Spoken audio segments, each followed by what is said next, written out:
once you have all those things done and completed and you've, you know, applied to jobs and you've now got your foot in the door and somebody's called you and they said, hey, we want to interview you. So how do you prepare for that?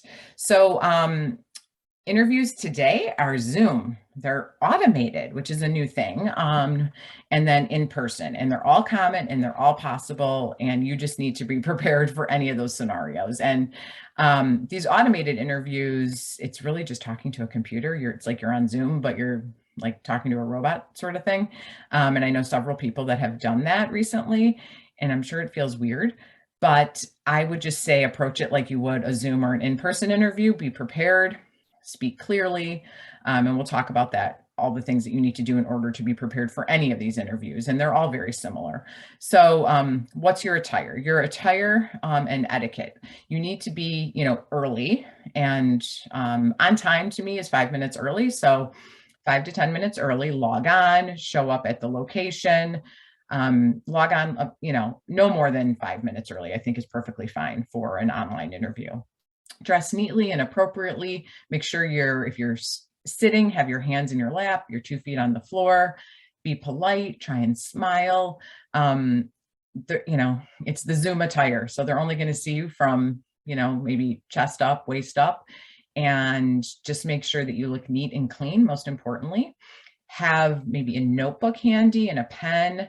Certainly your resume, anything nearby that you might need to be prepared for the interview.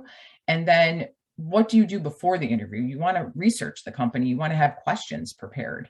You want to know the interview is just as much, except the automated interview is just as much for you as it is for the company. So an automated interview, you may not get to ask questions, but if you're interviewing over Zoom or with a real person, you definitely want to have at least 3 to 5 really good questions to ask.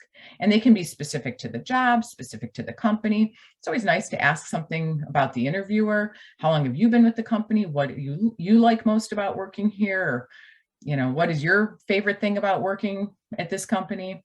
So you just need to be prepared. And if you prepare in advance, you will feel way more comfortable and confident when you go into the interview.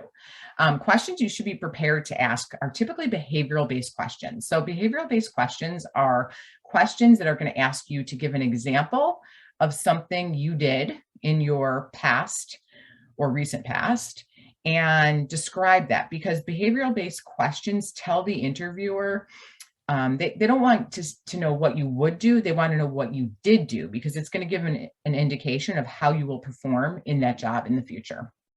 So I just provided a few questions here in certain categories that you could be asked and should be prepared to ask. Erin, are you going to share this presentation, or are people going to have access to this later?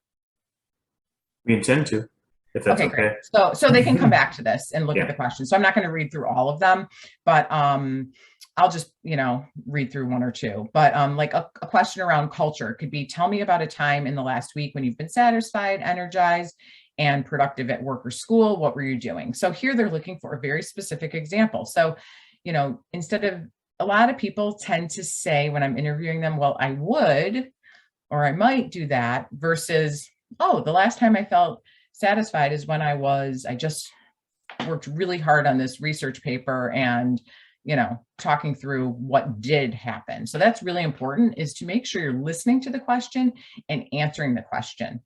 And it's okay to ask the interviewer to repeat the question. If you didn't hear it the first time, or maybe you just need them to say it again, perfectly fine.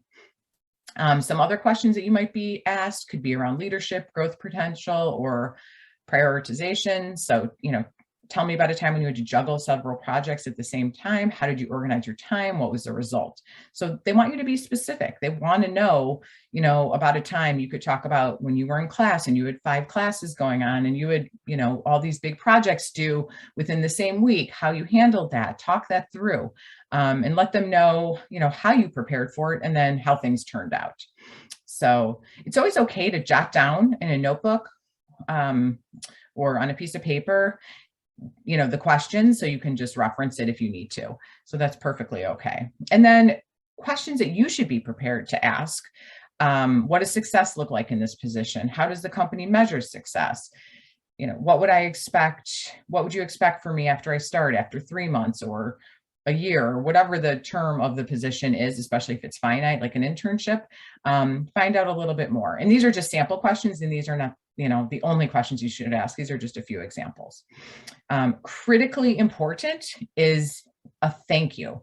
You want to send an email is perfectly fine. A handwritten, note in the mail takes too long to get there these days. So within 24 hours at most, you need to hang up the phone, hang up the Zoom, leave the meeting, sit down at your computer and draft a nice, short, sweet, sincere email, thanking the person for the conversation or the informational meeting or the interview, whatever it may have been, that whatever type of meeting you had with that person, you want to reference it, thank them, let them know that you're very interested.